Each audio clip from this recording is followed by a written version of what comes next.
De Grenoble à l'Orgère, la mini-série d'automne. Le camp de base. Rencontre au sommet.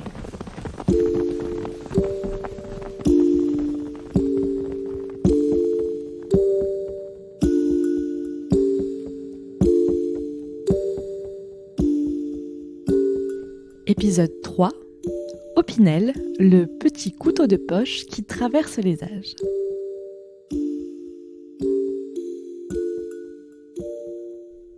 Bonjour! Si tu as suivi mes aventures jusque-là, tu sais que je viens de quitter la famille Berlioz et leur joli safranerai à Saint-Pierre-de-Belleville et que je me dirige à présent et toujours en train vers Saint-Jean-de-Maurienne pour continuer cette aventure. Là-bas, je vais rencontrer Maxime, directeur du musée Opinel.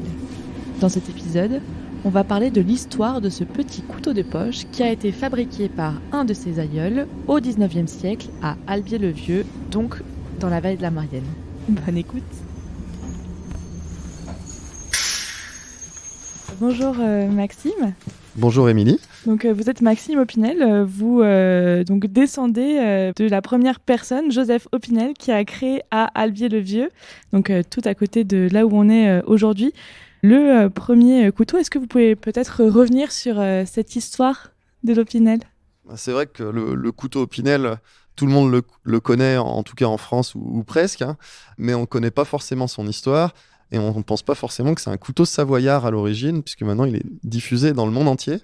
Et donc c'est un couteau qui est né en 1890 et qui a été créé par Joseph Opinel, qui était déjà, on va dire, un descendant d'une lignée de forgerons. Donc on maîtrisait le travail de l'acier déjà depuis plusieurs générations dans la famille Opinel.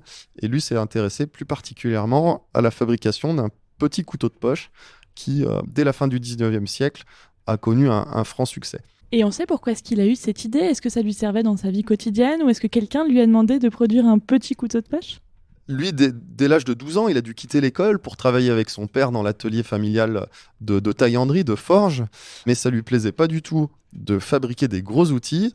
Et il préférait bricoler des petits couteaux qu'il distribuait à ses camarades, qu'il distribuait aux habitants du hameau. Et au tout départ, son père, Daniel Opinel, voyait d'un très mauvais œil ce petit bricolage de couteaux qu'il jugeait sans intérêt et sans avenir. Est-ce qu'on sait à quoi ressemble le premier couteau Opinel ? Est-ce qu'il est sensiblement le même que celui qui se vend aujourd'hui ? Alors justement, lorsqu'on visite le musée Opinel qui est à Saint-Jean-de-Maurienne, on peut voir un des premiers couteaux Opinel de Joseph Opinel qui date de 1890, mais on a même la possibilité de découvrir un de ses premiers essais quand il était tout jeune adolescent, où on commence à deviner les prémices de la forme de l'Opinel actuelle, qui n'a finalement presque pas évolué depuis 1890, depuis 132 ans, mais avec quelques différences. Hein. Voilà, on était vraiment dans les balbutiements quand il cherchait la forme de son couteau idéal. Et alors, est-ce que vous pouvez peut-être nous le décrire ? Alors, en fait, Joseph Opinel a quand même toujours conçu son couteau avec un manchant en bois. Le couteau était fermant. Il l'avait toujours voulu pour être un couteau de poche pratique pour qu'on puisse emmener partout avec soi. Et finalement, ce qui est assez caractéristique du couteau Opinel, c'est cette bague métallique qui assemble le manche et la lame, que l'on appelle la virole. Et c'est vraiment un composant très caractéristique du couteau Opinel. J'ai une question un peu plus peut-être personnelle. C'est pas rien d'émaner d'une lignée comme ça avec un objet qui se transmet de génération en génération. Comment est-ce qu'on vous a raconté, vous, cette histoire familiale ?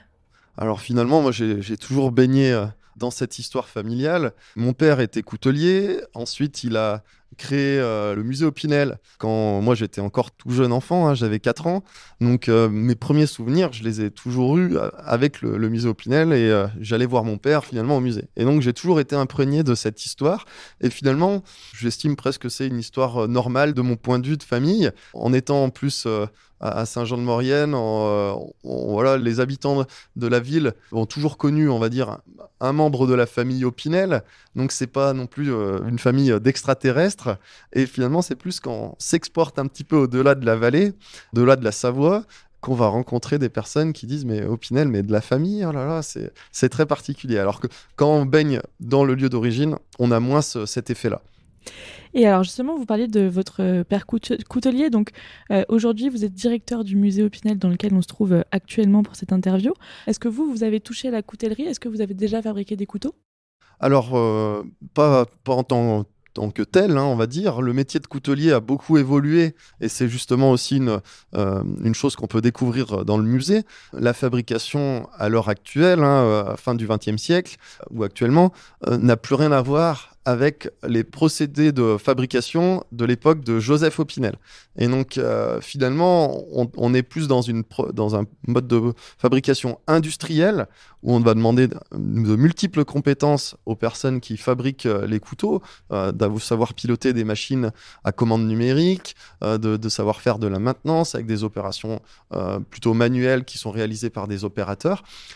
Et on n'a plus ce métier de coutelier en tant que tel qui va accompagner de A à Z le morceau de métal, d'acier et le morceau de bois jusqu'à en faire un couteau.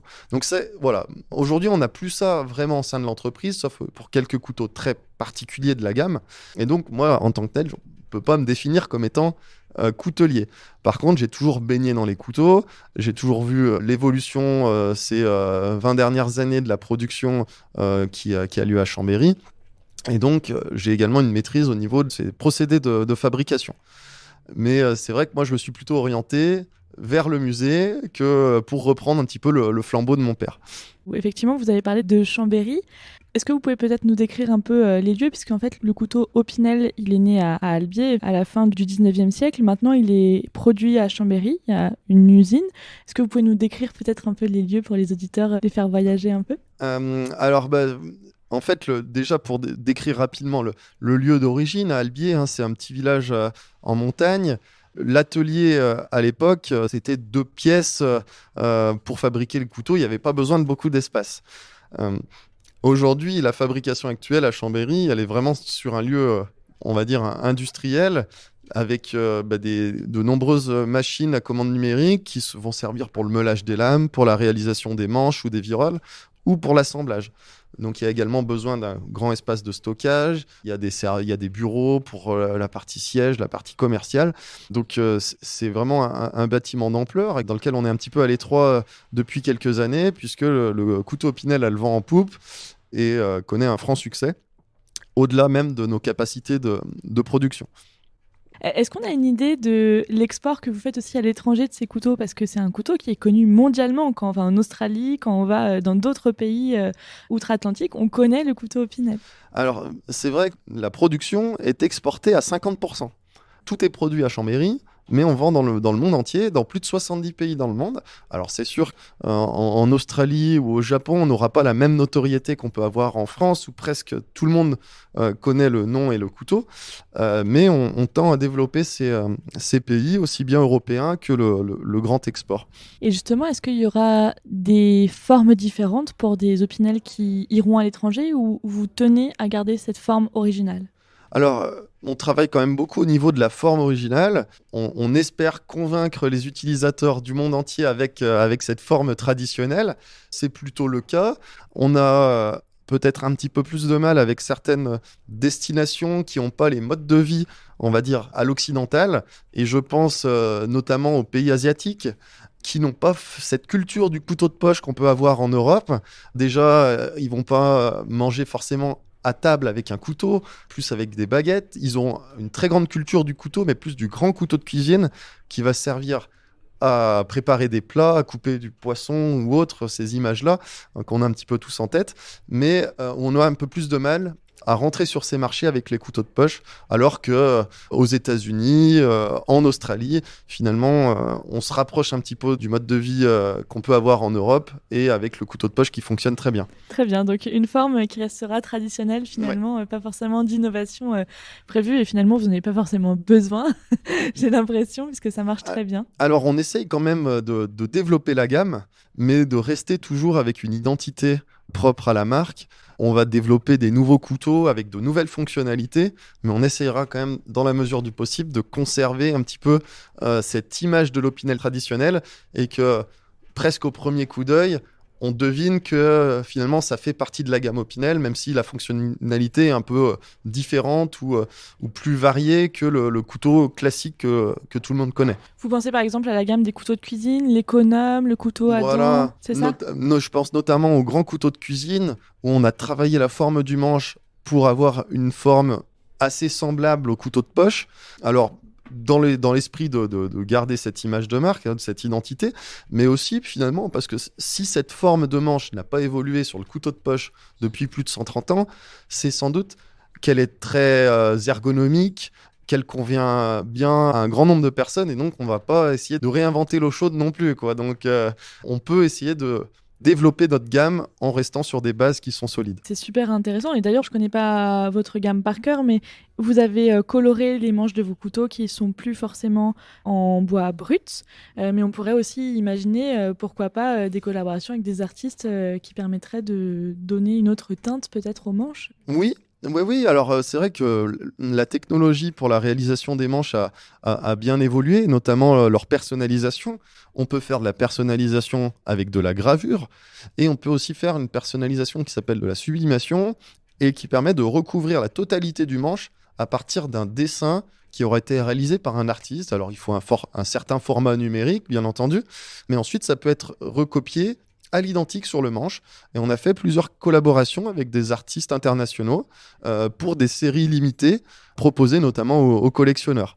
Et on a utilisé cette technique-là également pour reproduire la peinture qui a été réalisée sur un manche d'un Opinel géant qui est au cœur d'un skatepark à Saint-Jean-de-Maurienne. Donc le couteau géant, qui est un module de skate, fait 6 mètres de haut. Il a été peint, on va dire, en mode un petit peu street art par un artiste de cet univers street art. Et ensuite, on a fait une petite série limitée qui reprenait le design de ce couteau, et donc on l'a reproduit sur les tailles courantes numéro 8.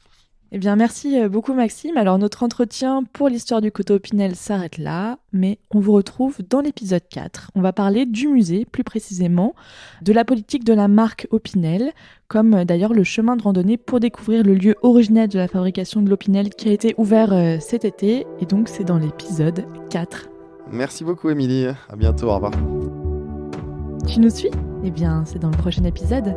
À très vite dans le camp de base. Rencontre au sommet.